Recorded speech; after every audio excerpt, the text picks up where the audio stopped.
ఇక రైతన్నల ఖాతాలో రైతు భరోసా పెట్టుబడి సాయం చేసిన రేవంత్ రెడ్డి ప్రభుత్వం అన్నదాతల అకౌంట్లోకి డబ్బులు జమ 4,41,911 మంది ఖాతాల్లోకి పైసలు 577 మండలాల్లోని 9,48,333 ఎకరాలకు చెల్లింపు మొత్తం 593 కోట్ల విడుదల ఎకరాకు 6,000 చొప్పున వేసిన సర్కార్ 18,180 వ్యవసాయ కూలీలకు నగదు సాయం 72,000 మంది పేదలకు ఇళ్ల పత్రాలు అందజేత గణతంత్ర దినోత్సవం వేళ రైతు భరోసా ప్రారంభం వెల్లడించిన మంత్రి తుమ్మల నాగేశ్వరరావు.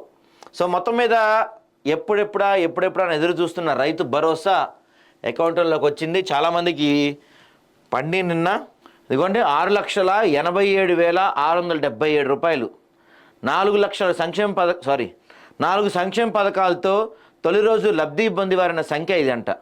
అన్నదాతల ఖాతాల్లో 569 కోట్ల రైతు భరోసా నిధులు జమ చేశారు. సో మొత్తం మీద పథకాలు వాటి లబ్ధిదారుల సంఖ్య ఎంత అంటే ఒక రైతు భరోసాకే దాదాపుగా మనకి రాష్ట్రంలో 4,41,911 మంది ఉన్నారు.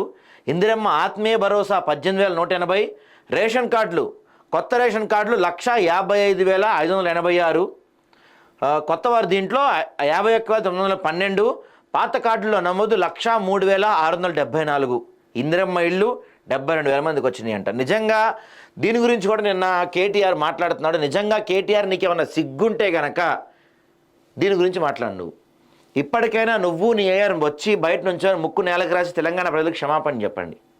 10 సంవత్సరాల్లో ఒక్క రేషన్ కార్డు ఇచ్చారా మీరు? ఒక్క రేషన్ కార్డు 10 ఏళ్ళు పట్టింది మీకు రేషన్ కార్డు ఇవ్వడానికి. వీళ్ళు మేమేమి కాంగ్రెస్ ప్రభుత్వం ఏదో అరిపిచ్చేస్తుంది, ఉద్ధరించేస్తుంది, ఇరగదీస్తుందని చెప్పట్లా.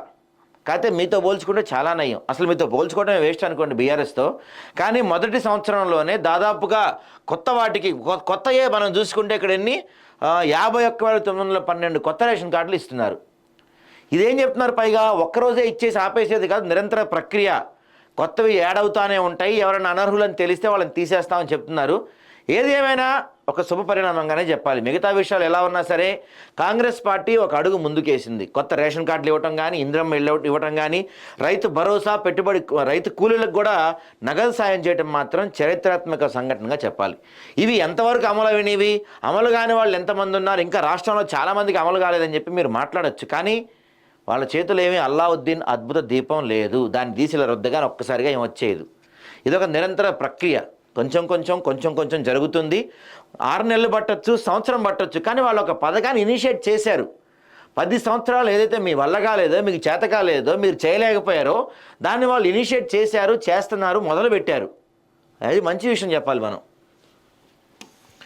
రాష్ట్ర ప్రభుత్వం గణతంత్ర దినోత్సవం రోజున అన్ని మండలాల్లో ఎంపిక చేసిన 563 గ్రామాల్లో ప్రారంభించిన 4 సంక్షేమ పథకాలతో తొలి రోజు 6,87,677 మంది అర్హులకు లబ్ధి చేకూరింది. ఆయా గ్రామాల్లోని అన్నదాతలకు రైతు భరోసా, వ్యవసాయ కూలీలకు ఇందిరమ్మ ఆత్మీయ భరోసా, ఆర్థిక సాయాన్ని అప్పటికప్పుడే వారి ఖాతాల్లో జమ చేసింది. గూడులేని నిరుపేద కుటుంబాలకు ఇందిరమ్మ ఇళ్ల మంజూరు పత్రాలు అందించింది. ఈ మేరకు రైతు ఆత్మీయ భరోసా, ఇందిరమ్మ ఇళ్ల కోసం ఆర్థిక శాఖ 579 కోట్లు విడుదల చేసింది. దరఖాస్తు చేసుకున్న వారిలో అర్హులందరికీ కొత్త రేషన్ కార్డు జారీ చేసింది. పాత కార్డుల్లో అదనంగా సభ్యులను కూడా నమోదు చేసింది. మొత్తం మీద 9.48 లక్షల ఎకరాలకు మొదటి రోజు రాష్ట్ర ప్రభుత్వం 32 జిల్లాల్లోని 563 గ్రామాల్లో 4,41,911 మంది రైతులకు ఒక్కొక్క ఎకరానికి తొలి విడతగా 6,000 చొప్పున పెట్టుబడి సాయం అందించింది. ఆయా గ్రామాల్లో 9,48,333 ఎకరాల విస్తీర్ణంలో సాగు భూమికి 549 కోట్లు చెల్లించింది. 26న బ్యాంక్ సెలవు కావడంతో 27 ఉదయం నుంచి రైతు భరోసా డబ్బులు అన్నదాతల ఖాతాల్లో జమ అయ్యాయి. దీని గురించి కూడా ఒక మీటింగ్ పెట్టండి. మీరు ఒక ప్రెస్ నోట్ చెప్పండి ముఖ్యమంత్రి గారు. మేము పెట్టుబడి సాయం కింద 7,500 ఇస్తామని చెప్పాం. కానీ రాష్ట్రంలో ఉన్న ఆర్థిక బాధల వల్ల కావచ్చు, కొంచెం టైట్ ఉండటం వల్ల కావచ్చు, ఇప్పుడు 6,000కి తగ్గించాం, మెల్లమెల్లగా పెంచుతామని చెప్పండి. సిగ్గేంటి దాంట్లో?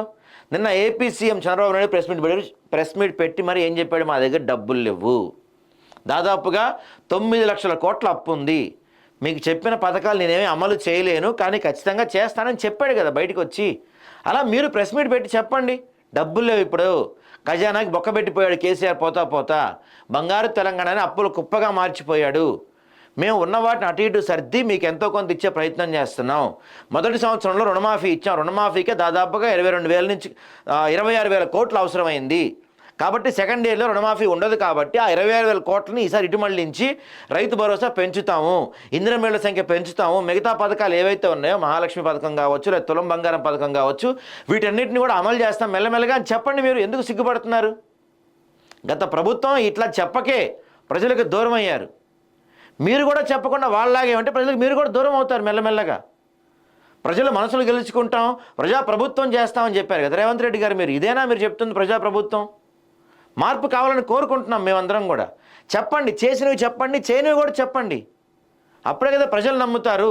ఇప్పుడు మీరు రైతు భరోసా 6,000 వేసినప్పటికీ కూడా అందరికీ రెండు సాయాలు దాదాపు 12,000 పడినప్పటికి కూడా చాలామందిలో చాలా చోట్ల జరుగుతున్న డిస్కషన్ ఏంటయ్యా అంటే, అరే 7,500 ఇస్తాను కదా 6,000 ఇచ్చారంటే డిస్కషన్ జరుగుతుంది చాలా చోట్ల.